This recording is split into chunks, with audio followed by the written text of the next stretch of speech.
8 American things Britain doesn't even have a word for. I'm interested to check this out and see what kind of things you guys have in America that we obviously don't have here and don't have a word for it. So yeah, let's jump straight into this and check this out, man. Now, you've got to be careful with this because in the US, just about everything you can think of can be defined as ranch. Ranch is an area of land, a style of housing, and a type of salad dressing. Yeah, you guys are telling me I need to try ranch. Hello, this video is sponsored by Wondrium. I'm Lawrence Brown and I'm on a quest to uncover all of the memos that Britain and America lost in the pond, and one of those memos pertains to things and stuff, specifically things and stuff for which the other country doesn't have a word. This is and gonna be over good. the past year, as part of that, I've been looking at American things. The kinds of things that were instantly alien to me the day I moved here. So far, I've looked at Muddy Buddies, candy corn and sophomores. That last one sounds like it should be a candy, but isn't. As well as a host of American things that we don't have in Britain. Yeah, I've never heard of any of those things. Today, I'm excited to bring you part 6 in the series, which critics are saying is the second best entry so far. And so, without any further faffing about, here are 6 American things that Britain doesn't even have a word for. Right, let's see. Part 6.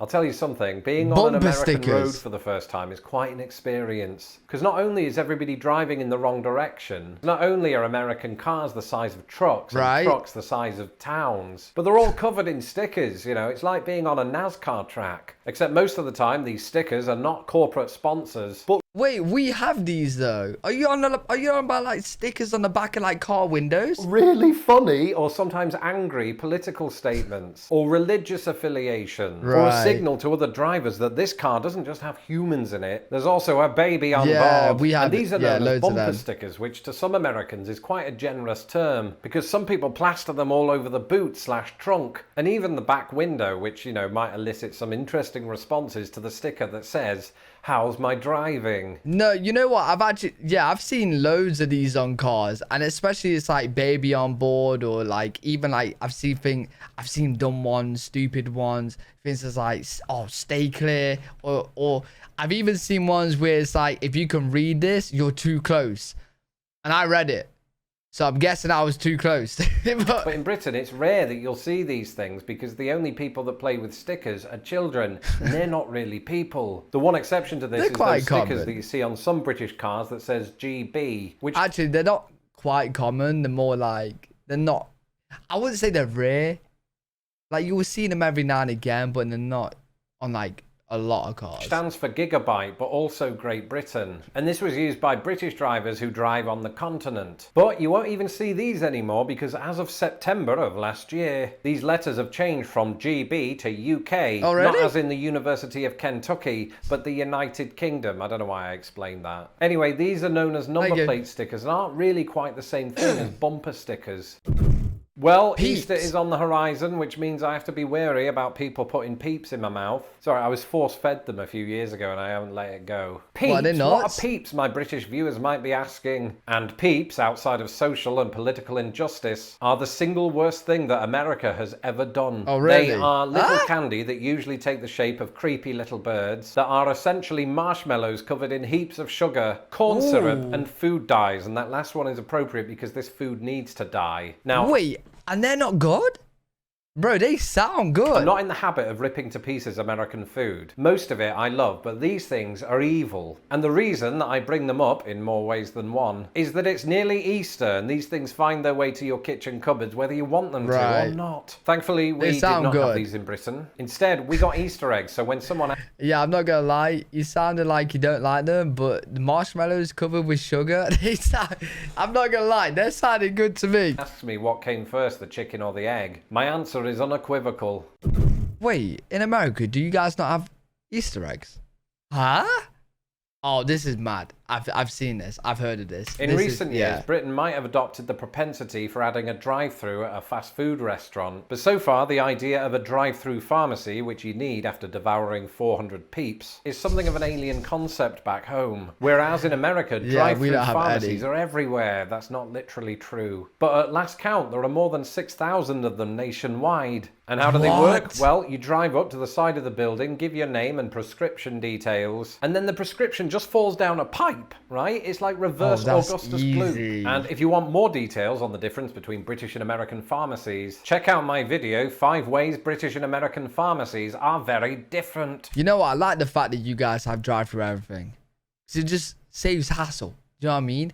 Because, like, I've been into a pharmacy in the UK a few times, and you always have to go there and sit down and wait a while. Drive-through, boom, boom, ding, boom.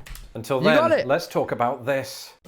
In Britain, we absolutely love our sauces and dressings to the extent that we put mayonnaise in everything, including our tea. I was 18 going through an experimental phase. What are you going to do? And for salads... Listen. We don't put mayo on everything. We do put sauce on everything. Pretty much, right? Mainly tomato ketchup or red sauce or whatever you want to call it. Mayo, I kind of like mayo. I do kind of like mayo, but not everybody puts on it. To the extent that we eat them, we use a condiment called salad cream. And to my surprise, salad cream is quite hard to find in the United States, where it's called mental phase. What are you going to do? And for salads, to the extent that we eat them. Right, I love salad cream, but I'm weird. Everyone says I'm weird. I have salad cream with toast, right? I don't really have it with salad. But I really do like salad cream. We use a condiment called salad cream. And to my surprise, salad cream is quite hard to find in the United States, where everyone's talking about ranch. Now, you've got to be careful with this, because in the US, just about everything you can think of can be defined as ranch. Ranch is an area of land, a style of housing, and a type of salad dressing. Made from buttermilk, salt, garlic, onion, mustard, herbs, spices, and a sauce based on mayonnaise. Ranch is extremely popular. In fact, a 2017 study by the appropriately named Association for Dressings and Sauces found that 40% of Americans considered ranch to be their favorite dressing. Oh, wow. Let me know in the comments below if you're one of them. And I can tell you right... I can't wait, because you guys are telling me to sell my PO box, which I'm going to do in the next few days. And a lot of you guys have said you're going to send me some ranch. So, yeah, I can't wait. That sounds really good. Now that I am not, because I'm not American. The cynics among you might think that the transition from ranch to waste disposal was somehow symbolic, but it wasn't. This bit was supposed to come after Peeps. But when it comes to practical uses, sink waste disposal units are easily my 3rd favourite discovery since moving to the US. They're so handy. Don't leave us hanging, Lawrence. What's 1 and 2? Simple. Aircon and bug screens. But sink waste disposals are just really satisfying. Yeah, that is so handy.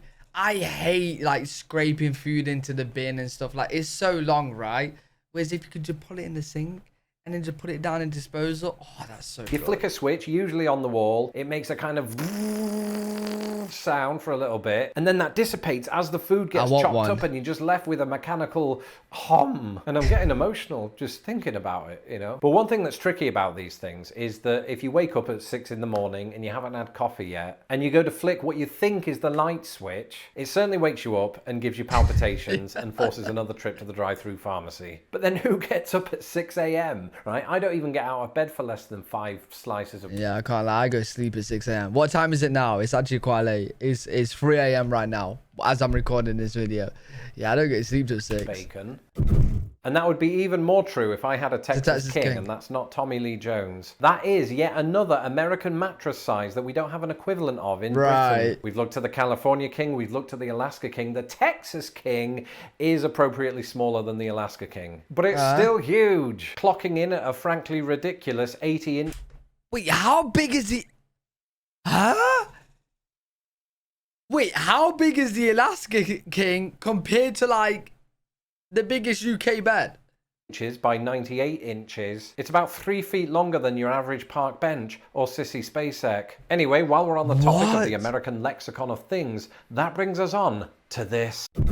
Oh, possums, to give them their full name. Oh, wait, I've heard of opossums. Aren't they, like, animals?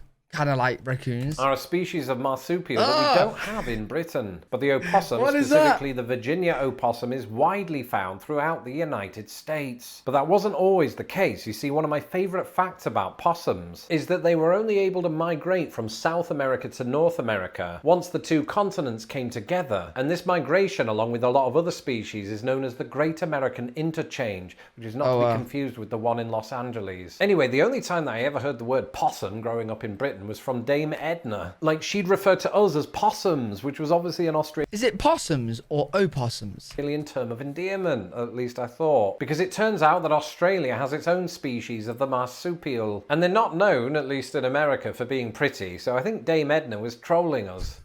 I learned something early on after moving to the US. Buffalo there are three wings. things that you can't go more than a few days without seeing references to. You know what? I've never had buffalo wings, but I've definitely heard of buffalo wings, right? And I'm pretty sure I may have seen, like, I think we do have, well, I'm pretty sure I've seen it somewhere in the UK. I could be tripping. Geico Insurance, Flow from Progressive, and Buffalo Wings. And the idea of Buffalo Wings was genuinely confusing at first, because when I think of buffalo, the last thing I think of are flying buffalo. Although that would be amazing. Wait, that is the end weird. Of American society. But no, Wait, it turns what? out that buffalo wings are in fact deep fried chicken wings. And I was skeptical at first, what? partly because I hadn't yet overcome... Wait, where does the word buffalo come from then? Huh? The buffalo confusion. But they're actually quite nice, especially down to the fact that they're covered in hot sauce. So why are they called buffalo wings? Well, it's actually quite simple. You know how cheddar cheese comes from the English town of Cheddar? Well, you do now. Well, buffalo wings are said to have originated in Buffalo, New York. I feel like a right idiot. Of course. That's it for this episode. Let me know in the comments below whether you like eating buffalo wings, ranch, and possums. I mean, Peeps. Yeah, I really want to try ranch. I actually can't wait for that. But really good video. Enjoyed that. Hopefully you guys enjoyed it as well. Let me know what you guys think in the comment section. If you guys did enjoy, make sure you leave a thumbs up, subscribe for more content. I'm live every single day on twitch.tv/LFG if you guys want to check me out over there. See you all in the next one. Peace.